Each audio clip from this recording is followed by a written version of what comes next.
Assalamualaikum warahmatullahi wabarakatuh. Kami dari kelompok 2 mata kuliah Arsitektur Visionaris Universitas Brawijaya, Departemen Arsitektur, ingin mempresentasikan progres konsep kami yang telah dievaluasi melalui life cycle assessment. Oke, di sini ada diagram untuk overall progres kami di sini dari site analysis, lalu program dan site logic. Kami menganalisis dan mengumpulkan program datanya, lalu ditampilkan dalam proses diagram life cycle. Oke, selanjutnya itu di mana konsep desain ruangnya, di mana awal ini kita membagi segmen-segmen, di mana yang pertama itu di sebelah selatan itu ada TPS, kemudian di buffer dengan compose area, kemudian terdapat shelter, kemudian juga ada rain, harvest, dan juga yang terakhir adalah drop off. Nah, kemudian di area tersebut itu dikelilingi oleh area hijau. Nah, kemudian berkembanglah konsepnya itu menjadi konsep ruang yang kedua, di mana konsep ruang ini lebih dinamis dan juga lebih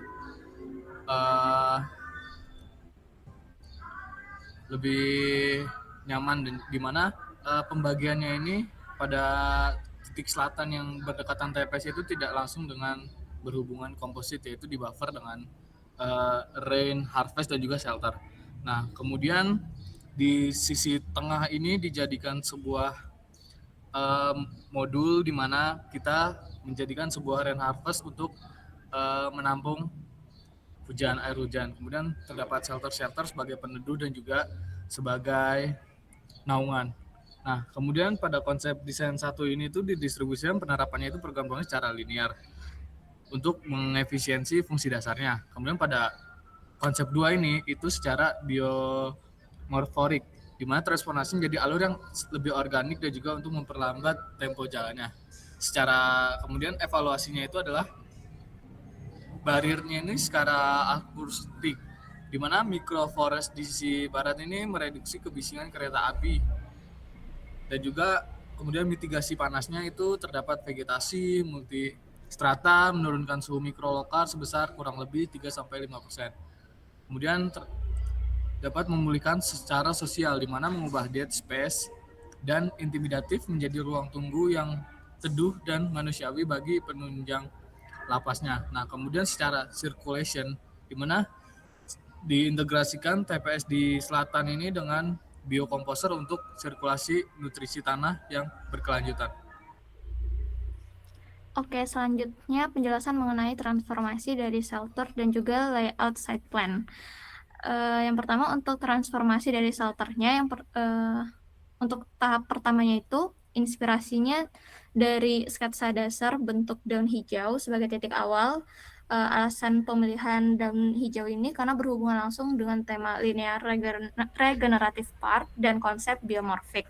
Desain ini mengambil sumber langsung dari alam untuk menciptakan jejak visual yang menyatu dengan lingkungan ekologis. Lalu yang kedua, abstraksi awal, di mana bentuk daun mulai disederhanakan dan dibatasi dengan garis arsitektural berwarna orange, lalu mulai memisahkan diri dari detail biologis murni. Lalu selanjutnya finalisasi bentuk dasar. Di sini masa shelter itu tunggal yang terbentuk sebagai abstraksi daun yang utuh dengan satu sisi melengkung dan satu sisi lainnya itu terbuka. Bentuk ini dirancang untuk memberikan orientasi dan juga ruang naungan yang efisien sebagai halte menunggu atau tempat menunggu untuk area duduk, sehingga sisi terbukanya itu mempromosikan konektivitas dengan area luar. Lalu selanjutnya, adaptasi spasial. Di sini masa shelter disesuaikan atau dimodifikasi sedikit, tampak lebih ringkas atau terarah. Adaptasi ini diperlukan untuk menyesuaikan dengan keterbatasan ruang, spesifik, atau kebutuhan fungsional pada titik-titik tertentu di sepanjang tapak linear yang sempit. Lalu selanjutnya optimasi bentuk. Di sini bentuk shelter disempurnakan lebih lanjut untuk efisiensi struktural dan juga estetika. Lalu untuk poin ke-6 itu integrasi dan pengulangan. Jadi dari optimasi bentuk yang sebelumnya itu dilakukan pengulangan sebanyak 3 kali sehingga bentuk shelter itu ada 4. Dan pemilihan 4 shelter ini yang pertama karena penyediaan naungan yang merata di sepanjang tapak linear, lalu optimasi pandangan dan konektivitas dengan alam, lalu akomodasi berbagai jenis kegiatan dan kelompok pengguna. Lalu untuk shelternya sendiri itu, di sini ada gambar dari tampak secara gambar tampak depan, di mana dapat terlihat dari gambar ini itu bentuknya organik simetris dengan struktur kayu yang berusuk dengan pola radial, dengan desain parametrik dan fabrikasi digital. Dan tentu saja ini sebagai fungsi publik.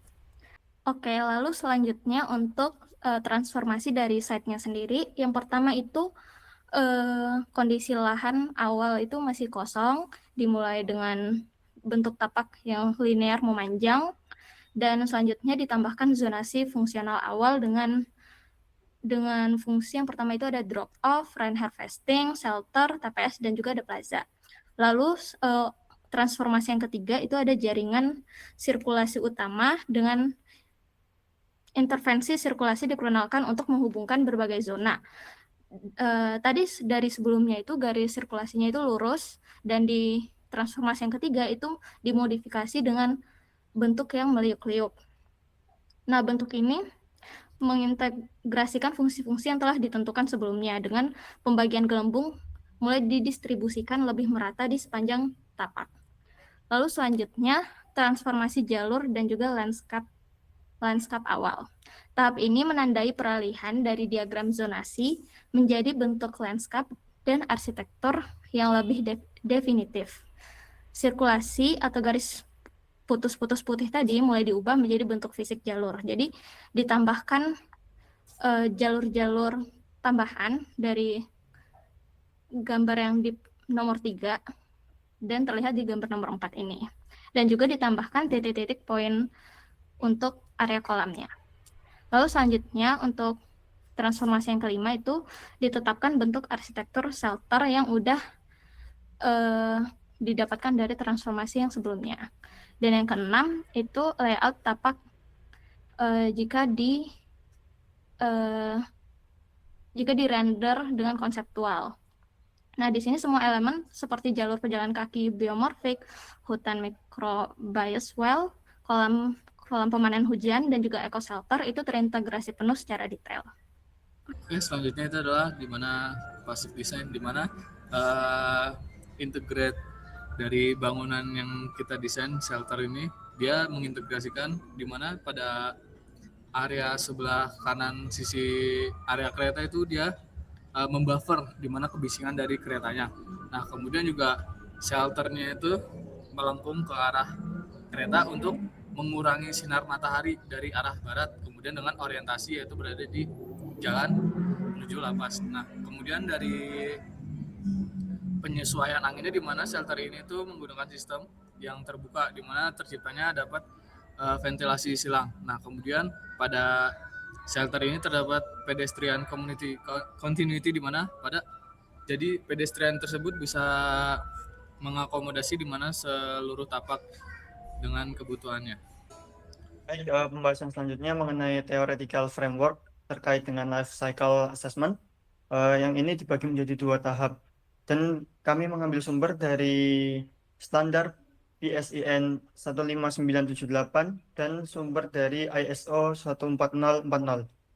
Yang tahap pertama ini merupakan pembagian modul siklus hidup yang bersumber dari PSIN 15978 sebagaimana terdapat tabel yang sudah disertakan pada presentasi ini.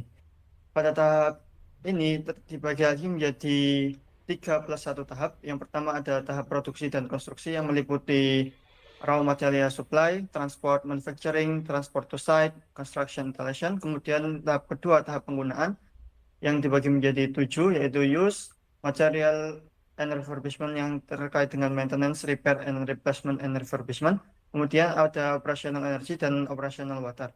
Kemudian pada tahap ketiga yaitu tahap akhir masa pakai yang terdiri dari deconstruction or demolition, kemudian transport to waste, waste processing, dan disposal. Dan kemudian modul +1 tadi yaitu modul D, yaitu manfaat di luar batas sistem, yang dimana modul D ini menghitung potensi positif dari material yang bisa digunakan kembali. Di sini kami juga mencantumkan diagram life cycle assessment yang bersumber dari buku How to Calculate Embodied Carbon karya Gibson dan Orr. Kemudian terkait tahapan kedua yaitu langkah-langkah metodologi LCA berdasarkan standar ISO 14040. Di sini dibagi menjadi 4 tahapan. Yang pertama adalah penentuan tujuan dan cakupan goal and scope definition. Yang kedua adalah analisis inventory atau life cycle inventory LCI. Dan kemudian yang ketiga adalah penilaian dampak yaitu life cycle impact assessment atau LCIA. Kemudian yang terakhir adalah interpretasi. Di sini juga kami mencantumkan tabel dari langkah-langkah metodologi LCI ini berdasarkan dengan ISO 14040. Baik, di sini kami akan memulai penjelasan mengenai masing-masing tahap dari life cycle assessment kami, yaitu dimulai dari yang pertama, raw material. Di sini bambu akan menjadi hero material kita, karena di sini bambu ini memiliki kemampuan carbon sequestration yang luar biasa. Ia ini menyerap carbon dioxide selama tumbuh, dan juga selain itu kami mengintegrasikan microforest yang akan menyuburkan tanah kembali melalui siklus nutrisi yang tertutup. Baik, selanjutnya adalah pada tahap manufacturing. Untuk konsep kami membawakan pertama low embodied energy. Di sini proses pengawetan bambu menggunakan metode borax memiliki jejak karbon jauh lebih rendah dibandingkan fabrikasi baja atau beton konvensional.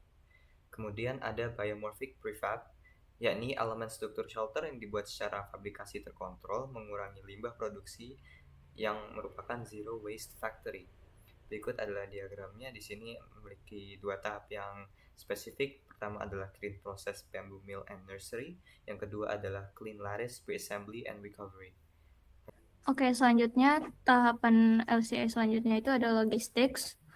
Tahapan ini itu bukan hanya sekedar tentang memindahkan barang, melainkan strategi untuk meminimalkan embodied carbon dan menciptakan sistem metabolisme sirkular pada tapak.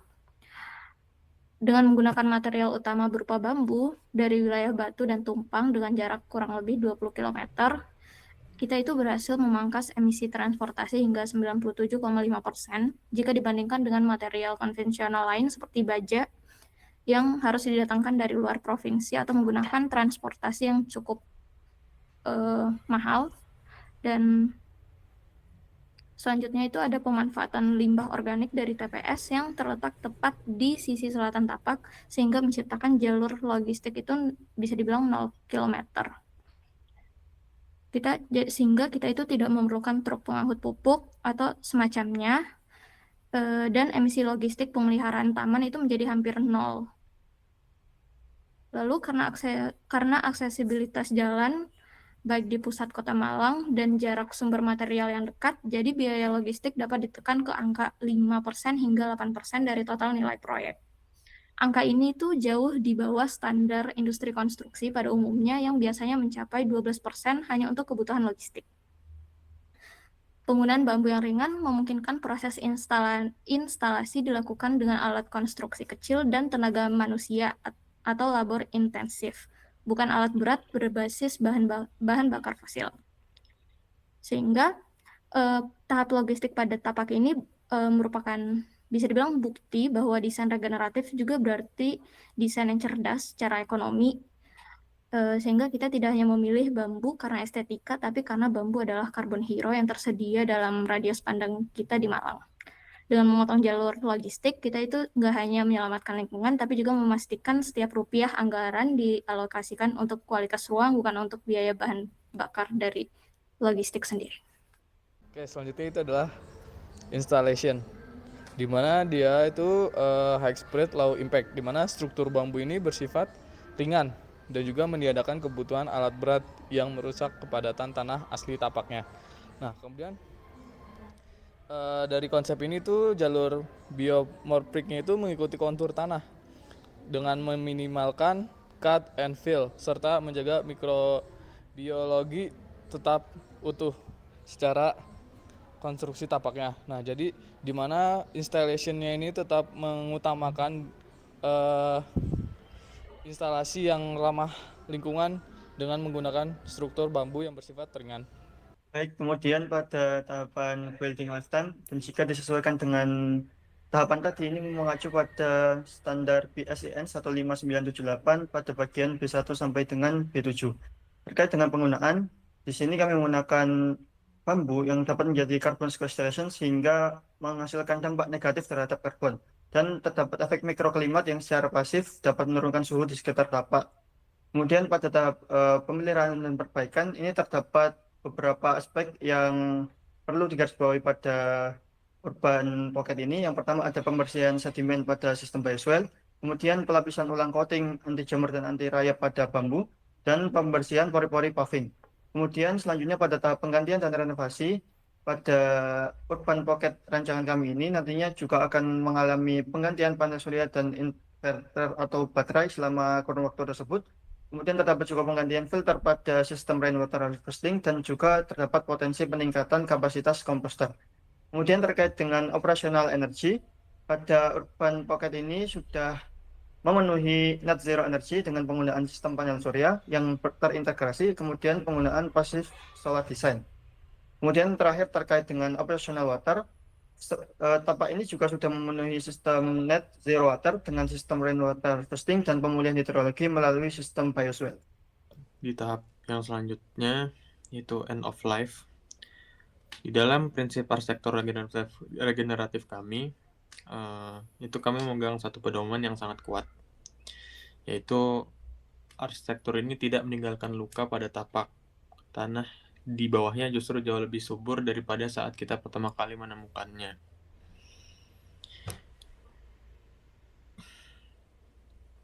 Mari kita bandingkan ketika struktur baja atau beton dibongkar. Mereka meninggalkan puing, limbah, dan tanah yang mati. Namun di taman ini, karena struktur utamanya kita menggunakan bambu, material ini adalah 100% biodegradable. Jika suatu hari nanti berpuluh tahun dari sekarang struktur ini harus disudahi, ia tidak akan berakhir membebani TPA sebagai sampah abadi. Ia akan terurai secara alami, mengembalikan karbonnya dan menyuburkan bumi tempat ia berpijak. Lalu, untuk memastikan bahwa siklus tersebut tidak memproduksi sampah sama sekali selama operasionalnya, kita masuk ke tahap ketujuh, yaitu recycle atau daur ulang. Di tahap ini, desain taman ini tidak lagi sekedar pasif, melainkan bekerja seperti sebuah mesin ekosistem yang mandiri. Kami mendesain sistem cradle to cradle, sebuah siklus tertutup melalui 4 elemen utama, yaitu yang pertama adalah komposter area. Setiap helai daun gugur dan limbah pemangkasan tidak akan dibuang keluar taman, mereka akan masuk ke fasilitas komposternya. Lalu kedua, nutrient cycle. Kompos tadi akan kembali menjadi pupuk.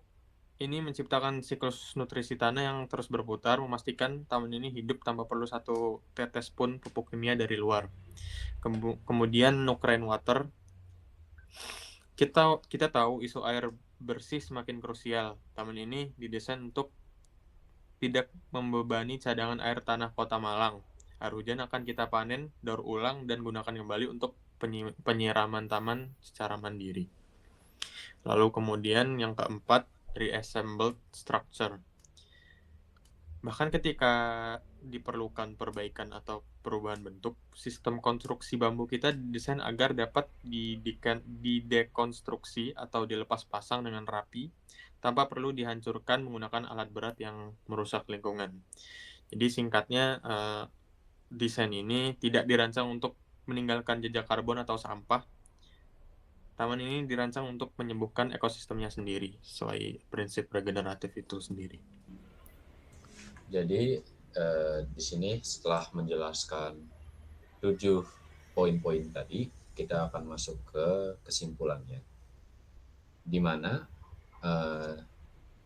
di sini penting untuk memahami bahwa elemen-elemen yang kita bahas itu tidak bisa berdiri sendiri, tapi juga harus saling berkesinambungan dalam sebuah ekosistem. Ini makanya kita bikin yang namanya cycle.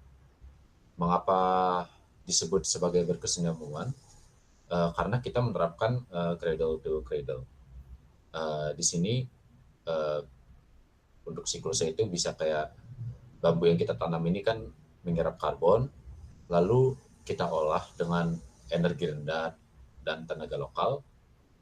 Terus pas sudah dibangun, bangunan ini bisa menghasilkan energi sendiri dan menyuburkan vegetasi di sekitarnya. Lalu setelah masa pakainya udah habis, bangunan ini nggak jadi sampah, tapi terurai menjadi kompos yang akan menumbuhkan bambu-bambu baru di masa depan. Nah, bagaimana mereka berkesinambungan? Dalam konteks ini ada 3 pilar utama, yaitu metabolisme material, sinergi energi dan air, dan ekonomi sirkular lokal. Di sini untuk metabolisme material, bambu bersifat organik, kesinambungannya itu ada di kemampuannya yang kembali ke tanah tanpa mencemari. Untuk sirkular ekonomi lokal, itu karena kita mengambil material dalam radius kurang dari 25 km, tidak hanya mengurangi karbon, tapi juga menghidupkan ekonomi petani bambu lokal. Dan untuk sinergi energi dan air, pemanenan air hujan, rainwater harvesting ini akan memberi makan kepada microforestnya. Microforest ini kemudian menurunkan suhu mikro pada lingkungan dan pada gilirannya mengurangi beban pendinginan bangunan. Baik, sekian dari presentasi kelompok kami. Sebelumnya terima kasih telah menonton video ini. Assalamualaikum warahmatullahi wabarakatuh.